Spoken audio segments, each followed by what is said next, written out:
Bala musidɓe assalamu alaikum mi salmini yo murado moƴƴude mi yetti on fota wona e seeɗa haray julɓe Allah ɓe fof no salmina haray no hirɗon noon on andi tiɗon ka haray sonnajo ɗo takko men on hewtuɗon ka joni ka bureau men ɗoɗe haray ko jajirawo fato ni no gasa haray julɓe Allah buy non anditi ko mbowni mo kanko haray o hewti ka bureau meɗen ɗo joni ko joni woni komi himo ɗoɗe assalamu alaikum no wayfi ɓay koy no wayfi buyi bien haray kono wayno musidɓe on tini haray mo hewtiri ɗo jam kanko tigi haray ko sifanto en joni ko hewtinimo ko nga kono hatta min kadi mi arta e hoore muɗum haray ko andintingo julɓe Allah ɓe foy ɗo andi lebbi no feƴƴi ɗo ɗum ko inna hitande feƴƴune par ce que de toute façon haray andi on considéré année scolaire on kadi naati donc andi en talbodirno e maɓɓe ɗo muraduji moƴƴuri hammen jeejimo ɗo fota yo anto wonta ka saare ga o wontide nene goto makko on kono malheureusement woni o hoota e tun berteya o cetti e yewre ɗum ɗon tawi mo mari paykun jiwon kun o naadi l'école jum makko to soko ngumi sikkano goɗɗo no humpiti ɗum ɗon de toute façon kun ɗon jiwum e kaka an wonno donc jiwum ko wonno ka an jangi gayni école makko on fi o ani ɗoɗe donc ane fiɓɓiɗo kaka jum ko kaka an min wonno ko ɗon o jangi mi jaɓano paykun ko yaka flawa kanko tun hotoduno yawno ka flawa haray noon o artanno pay kunkun fi vacance on o yaadi e makko kono hollano lan hikka ɗo kadi haray pay kunkun arte par ce que kanko tigi nene jongo déménage kedi no hay wontuda kono tawi tigi tigi on haala kiɗintana o ala haray noon hiɗon andi foko no fofotota pigidi no yarita noon ko noon haray mi wata humpitorde jamaji ɗin haray année passé kañum jiyonko ka konti am min Mariam e Modiya wonno ka e mamum ɗo par ce que ka an wonno komi werni jiyonkun ko wono ettude charge ji maɓɓe ɗin fof maɓɓe haray ko no woniri musidɓe haray kano woniri haray ngal ɗo noon woni ko addi ko wari kadi ka meɗen nga mi hollimo tigi tigi on haray piiji buy woni ko change ka mojobere ga ko piiji woni ñon ɗum change ka mojobere ga haray ko piiji danno sanji ga haray sinaɓe ɓe wontawde ɓe nga fulasoji min landoɓe haray ko ɓe faala min landoɓe piiji gono ton haray min wawata resefutugolɓe ni tun ka bureau haray si tawi woni ɓen ɗon ɓe hewti ka bureau ga ko kamɓe tigi wawata windude kaydi haray halfina men mapunde maɓɓe nden e fendin ɗon kaydi min janga min daara menen e maɓɓe si ɓe waɗi signature maɓɓe o min holliɓe sariyaji ɗin ka mojobere amen so ɓe teddini ɗin ɗon min wawa ɓe wallitade fait partenaire ɓe amen ɓe koɓe waɗanta ɗum ɗon on tini hande yimɓe buyno miiji bonnugol golleji amen ɗi si tawi no woni menen min accani joni pigi ɗin min daari min waɗi pigi ɗin fof para ko batte kaydiji gasa ɗum ɗon kadi haray wawa e moƴƴande julɓe Allah ɓen fof ko ɗum waɗi ɓay kanko Jaja Fatou hewtiɗo joni ɓe wima ko haray mo addori ɓiɗɗo makko on fiɗo ɓiɗɗo makko o wontuka an o janga kadi ga o par ce que jiwon kum hulli no faala artude ga haray mi wimo pigi ɗin piiji bi woni ko change ga kono hatta jonnen mo haray ko gongo kanko tigi o maka nayi ko faala ko assalamu aleykum miɗo jentima haray no komi faala jon kumɓe haray ko gami wonno sabu suudu yaltinila mi hoti fulawa o nattilan ha mi hewti ka ama jon kum onon tigi on inni addonelamo o ani passé feƴƴiɗota l'école makko o bon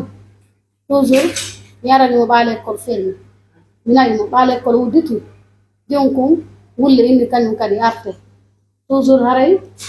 mi honno kawtal ɓeyam ɓe wallu filan ɗon ha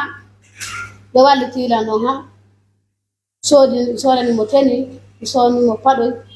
mi ñawli paasi 50 000 mi yaddimo hande e mercredi fi ɗon wallitolan yande o jangata l'école makko bon ba jinko wulli mi ala ka saare ga mi ala moyen kadi ñanko wulli on o inni o arta e ka mom kono acci faltodire l'école ala berteya par ce que ce qui reste clair on famali abbo kono ɓaari ko rowani mi windi mo ga kaydiji makko ni no farli ga taw haray ɗo kay ɗon andi ma mi itta mbuuɗi si mi yetta kaydiji makko ni mi yaha kay mi yoɓita mbuuɗi kadi o naata berteya kadi yoɓitogol mbuuɗi ala par ce que berteya ko école publique won ton ka yoɓete jullerneede de toute façon ko ɓuri e moƴƴude mi hollima ya yurmodir e nene goto ma on he nene goto gaño ko juuri mama tuuri jentolan nene goto gaño ko juuri ko on année passé ko ni kadi talbonirɗen jentomi yewtama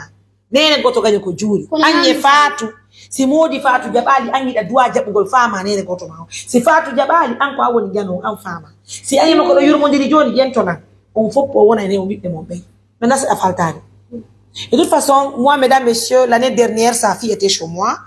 J'ai eu la volonté vraiment de les accompagner sans arrière-pensée. Hein.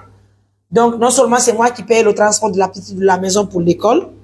et ainsi de suite, en quelque sorte. John Engal, Dokadi, on tini, quand on est de Bobo Malaga, allez, passer le petit de Hype et Wonuga. Minimum d'apana Moussou, on a gagné quand on hot et tout, flower. Est-ce que vous comprenez? Donc, oh, yehi, minanali. Mini du fokari, ko fi soñjunde mon den kadi wasini inni ma wiya kadi taw. Soñjunde, c'est-à-dire? Bayni ɗon soñjede e on kañum jomirawan ɗon. Ndawi tawni ko losuma min no acci amin yata si tawi mi darna on faalalan wallitade goɗɗum hatta mi ara harayni hollaw ɓayni ono jooɗo mon gerde kadi ko fi inani ko mi faala namtodire nene goto ma yurmodiri o nani ay ni langina ane passé año yaa wertiya kadi lando ɗon kadi hara ko ɓaawa mi ala ɗon toode lando ɗon ko min sali wondude on jiwo min na min sali wondude o hiɗani nene goto ma wonino ko lattani mo waɗi jibingo hiɗa andi ɗum hari mi andaye acci yurmodira o nene goto ma ko konsidira hande konsidira jango kanka ɗo wi kono ngo wi noon pireli o yiyano famille o ala toode joni écoute warɗa kon fiika an ɗo joni ko piiji ɗiɗi gogoɓe holli partenaire ɓe fiyoɓe andu année passé ko min ƴettino charge ɓiɗɗo ma o e ngal ɗo so tawi woni ɓiɗɗo ma wontay ɗo haɗa ko partenaire ɓe wata wallitade min fiyo ɓiɗɗo ma wawa janggude wasi mi holli partenaire ɓe ça c'est un deuxièmement kadi haray so tawi woni mamum ɗo ɓaya ala ɗo a yi ɓiɗɗo ma wata wonde ka fatu haɗa ko ma ɓiɗɗo ma wona ka an mi hollay modiyan si Allah jaɓi so tawi woni modiya newnanilam par ce que ittu accu no heewi mo ha fiɗɗite si o nonanila ɓiɗɗo ma won ka suɗɗo ɓe ko ɗo woni année passé o jangi kanko ɓiɓɓe amɓe fof so battintaya on faltondiri joni je veux demander l'avis de mon mari et en plus je veux demander aussi les partenaires ɓe ko hollilan wo fi ɓiɗɗo ma on hay ɗum wona probléme kono komi wata wattande ma ɗon tabitu dankoɗa ɓiɓɓe ma ɓe wonda e nene koto ma on si moodi makko jaɓade ko reedu wotru anni o yaltu ɗon seedon en nani tobbodiro jurmodiro nanani o ɗo kam mi anda ko nemarabtode nanani fos a nani komi yewtuma ko a jaɓi komi yewtuma ko moɓodirɗe ngure ma nder nani a nani a nani komi yewtuma ko ɗum ɗo ɓuri moƴƴude soko faatu heɓi ko wona o ɓannama siko an heɓi ko wona ɓannamo mi anda siɗa famude pikiɗin ko ton mo ɓeeno mari probléme ka famille mum est ce que ɗa famude en tout cas moi c'est ça mesdames messieurs moi je vais vous laisser mais retenez une chose elle est venue avec sa fille on depuis Dieu mako woni ɗaynama ko suudu makki suudu on comment minni joni mi yewta e modiya école udditi ko gonga yewtayɓe hande so tawi woni o newnanilam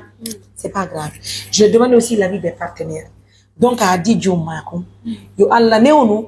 o heɓa ko janga e jam moƴƴere ɗum ɗo wona probléme noon si partenaire ɓe wallitike mi ala woni fatumo ma woni an ɗum wona probléme ko woni kon tun probléme ji ɗi no jokki on han feƴƴiti ɗin noon probléme ji jokkuɗi on ay goto mon ala jaɓude yondinagol fawo e Allah sadi goto mon ala jaɓude jippude ɓerde mum nde si ko fatu halana ko probléme siko an halana ko probléme minen meɗen gateɗe moggo min maayi mokko fi ɗum ɗon o na feloroma ɗon andi mi wolani ɗum ɗon ami ɗum fi ɗum ɗo na feloroma ko ɓiramin ɗum ani ɗum ɗo law so ɓe wali ɓe maayi acci joni si jaaji andali simiyan andali jaaji kay andali ko ɗum ɗon mi faala on accu sa woni min naɓiɗe on acce par ce que soña warimi et faltondiri mesdames messieurs moi je vais vous laisser encore une fois de plus vous avez noté hein c'est pas une chose qui est facile assistance humanitaire d'urgence reste une organisation à l'écoute de tout le monde sans exception ça fait tellement compliqué mais bon on tient bon néanmoins je vous ai fait aussi part de ce dossier là notamment l'inscription de la fille de la grande sœur de Fatou qui l'année dernière était chez moi pour ses études cette fois-ci encore donc moi j'ai plusieurs enfants chez moi je ne vous mens pas il y a tellement de charges sur moi je peux même pas imaginer mais néanmoins en tout cas je vous informe prenez bien soin de vous au revoir.